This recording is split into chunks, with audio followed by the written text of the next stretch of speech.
Bom, vamos direto aqui a uma das pautas do programa, porque pouca gente está falando desse assunto que a gente vai abordar aqui agora. Muito se falou do G7, da tentativa do Lula conseguir ali uma foto com o presidente americano Donald Trump, de conseguir um abraço com ele, um aperto de mão, enfim. Ontem, o Paulo Henrique e o Sr. Sepúlveda fizeram uma análise do que foi justamente a data desta quarta-feira, com as declarações do Lula, dizendo que não é mais esquerdista, ou que nunca foi esquerdista, essa questão do isolamento dele mesmo ali no G7, e principalmente as declarações do presidente americano Donald Trump. Mas uma coisa que está passando despercebido e que os senhores precisam saber é que nós tivemos uma jogada ensaiada aí da dupla Lula-Tedros Adhanom. Isso mesmo. Os senhores lembram do Tedros Adhanom, por falar nisso? Diretor da OMS. Lembram dele, né? Pois é, ficou bem conhecido ali em 2020. Bom, saibam que agora eles estão juntos. Acontece que é o seguinte, pessoal. Desde 2022, 2023, que a OMS vem tentando convencer os países a assinarem o tratado pandêmico. Basicamente, esse tratado ele prevê que as diretrizes da OMS sejam aplicadas pelos países signatários do tratado. Em resumo, você está entregando aí, nesse caso, sim, parte da sua soberania para a OMS, no caso de uma nova situação, como foi a de 2020. Você está dando ferramentas para que a OMS possa aplicar medidas no caso de uma catástrofe como aquela. Pessoal, eu estou resumindo um documento que deve dar aí aproximadamente umas 400 páginas, tá? Mas eu estou passando aqui o cerne do que significa o tratado pandêmico. Quem vem acompanhando muito esse caso é a jornalista Karina Michelin, tá? Ela fez várias publicações, enfim, eu até vou pedir para ela fazer mais uma. Eu, inclusive, mandei essa matéria para ela e ela me disse, o Brasil está sendo usado como uma espécie de isca / laboratório dessa questão toda.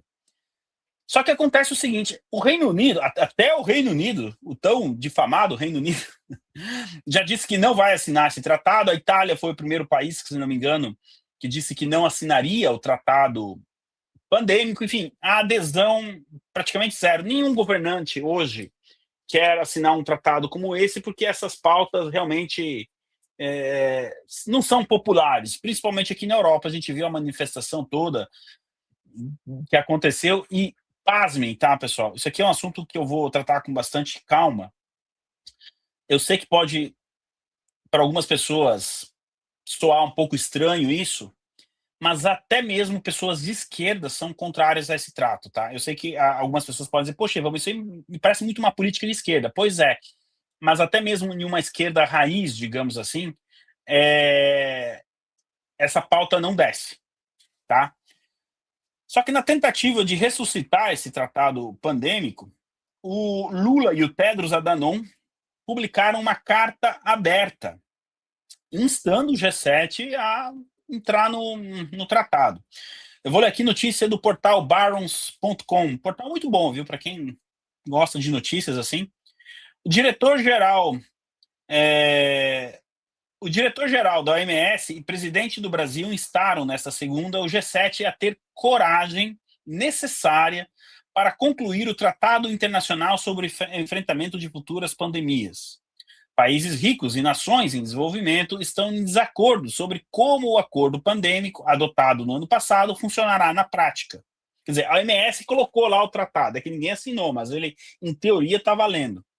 Em uma carta aberta, o diretor da Organização Mundial da Saúde, Tedros Adhanom, e o presidente brasileiro Lula exigiram que os líderes do G7 demonstrassem vontade política no mais alto nível, para finalizar uma parte fundamental que ainda falta.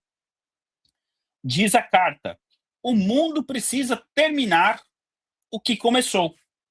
O mecanismo de acesso a patógenos e partilha de benefícios, ainda não finalizado no acordo, trata da partilha do acesso a patógenos com potencial pandêmico e, posteriormente, da partilha dos benefícios daí derivados, como vacinas, testes e tratamentos. A parte complicada é decidir como os benefícios derivados dos patógenos são definidos, compartilhados, como o sistema é governado e como será garantido, a equidade será garantida. Os negociadores dos Estados-membros da OMS devem se reunir novamente para novas conversas entre 6 e 17 de julho. Tedros e Lula disseram que precisariam de apoio de líderes mundiais para conseguir um avanço.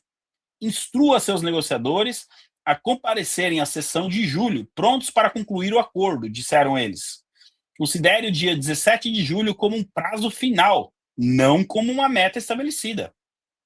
O acordo, que visa a repetição da desordem internacional na resposta à pandemia, não pode entrar em vigor até que haja até que este anexo seja finalizado. Estimativas da OMS e de outras entidades apontam para uma perda de até 20 milhões de vidas, disseram Lula e Tedros. Como que o Lula chegou à conclusão de 20 milhões de vidas é que é um mistério que eu gostaria até de saber.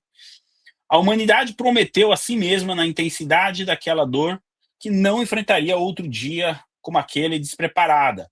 Eles lembraram que o Fundo Monetário Internacional estimou que a pandemia custou à economia mais de 13 trilhões de dólares, em comparação com o investimento na detecção precoce de surtos. Os cientistas estimam que existe uma probabilidade de quase 1 em 4 de ocorrer outra pandemia na próxima década, ou seja, os cientistas estão dizendo que na próxima década existe uma possibilidade de 25% de outra pandemia acontecer. E eu vou continuar fazendo live da rua, já vou dizendo. Salientaram, acrescentando que os avanços, os países que compartilham patógenos emergentes perigosos devem poder confiar que as vacinas e os outros tratamentos resultantes dessa troca chegarão às suas populações. Um vírus deixado se alastrar em qualquer lugar acabará com o tempo atingindo a todos, disse a carta de Lula e Tedros Adhanom. Bom, aí termina aqui a matéria. Não atirem no mensageiro. A Barron's fez um trabalho que pouca gente fez. Ninguém está falando dessa carta. E acho que ninguém vai continuar falando mesmo, porque passou completamente despercebida pelo G7. O que o Lula e o Tedros Adhanom talvez estão esquecendo é que um dos membros do G7, também conhecido como um país chamado Estados Unidos, ele não é mais membro da OMS, ele não faz parte da OMS. Os Estados Unidos já saíram da OMS, bem como a Argentina. Outros países cogitaram, mas ainda não saíram. Ou seja, qualquer documento que a OMS promulgue, atualmente, na atual configuração, não terá valor nenhum na Argentina e nos Estados Unidos. E aí eu pergunto, os outros países em os Estados Unidos vão aderir a isso? Como eu disse, nem o Reino Unido está querendo aderir a esse tratado. Por que a pressa do Lula, junto com o Tedros Adhanom, de acelerar isso? Pessoal, a carta passou despercebida, mas a intenção não pode passar despercebida, porque isso aqui sim é uma transfusão de soberania do nosso país, do Brasil, para um órgão como a OMS. Uma pergunta que muita gente se faz no mundo todo e que ninguém até agora me respondeu é por que Tedros Adhanom continua como diretor-geral da OMS. Se foi esse fracasso todo, que eles mesmos, o engraçado está na carta do Tedros, né? Ele admitindo o fracasso que foi em 2020. Quando um time de futebol, já que estamos na Copa do Mundo, perde várias partidas seguidas, você troca o técnico e começa a mudar os jogadores. A OMS está com o mesmo técnico desde faz tempo. Eu não me lembro quando que o Tedros assumiu, mas ele passou pelo período da pandemia, né, era ele o diretor-geral da OMS. E aqui estamos, né, com essa tentativa desse tratado. E eu comecei falando da nossa colega aqui, da Karina Michelin, e eu volto a ela, né? Volto à frase que ela me disse. Parece que isso encontra um certo eco no Brasil. Eu não sei, eu não estou no Brasil, os senhores do chat aí que podem me dizer isso, mas parece que sobrou só o Brasil mesmo, com um afinco ali de encampar tudo aquilo que a OMS diz. Eu não sei se, por exemplo, na Europa, como eu falei, se a população europeia, em modo geral, estaria disposta a passar por tudo aquilo de novo, desde restrições, enfim. Inclusive, hoje tinha uma matéria aqui do Daily Telegraph, aqui na Inglaterra, falando alguma coisa a respeito dos confinamentos, que eles chamam, né, o lockdown, enfim. Já existem vários estudos. Eu não posso entrar aqui, até para não ferir as políticas da plataforma, que continua esse sendo um assunto muito delicado, né? Mas me parece que no Brasil existe ainda uma tentativa de emplacar isso. É mais uma questão que uma eventual troca de governo aí, Lula, Flávio Bolsonaro, nós teremos um ponto a mais aí para que seja colocado na mesa. Eu não digo que o Brasil sairá da OMS, isso eu não vejo acontecendo no governo Flávio, mas também eu não vejo o Flávio escrevendo uma carta junto com o Tedros Adhanom para instar os países do G7 a acelerarem as coisas. Nesse caso seria G6, como eu disse, os Estados Unidos já oficialmente não fazem parte da OMS, os Estados Unidos já não estão mais na OMS. Todo e qualquer documento publicado pela OMS tem um valor de zero para as autoridades americanas.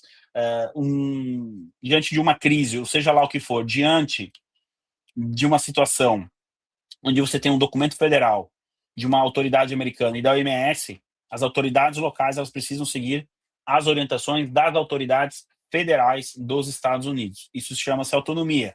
Mas, Ivan, e se as autoridades federais estiverem erradas? Enfim, cabe à população americana, então, através do voto, exprimir a sua insatisfação com essas autoridades, mas não responder diretamente à OMS. Então, me chama a atenção assim que o Lula... Vocês reparem que só o Lula assinou a carta com o Tedros Adhanom, né? Por isso que eu estou falando da questão do Brasil, tá certo?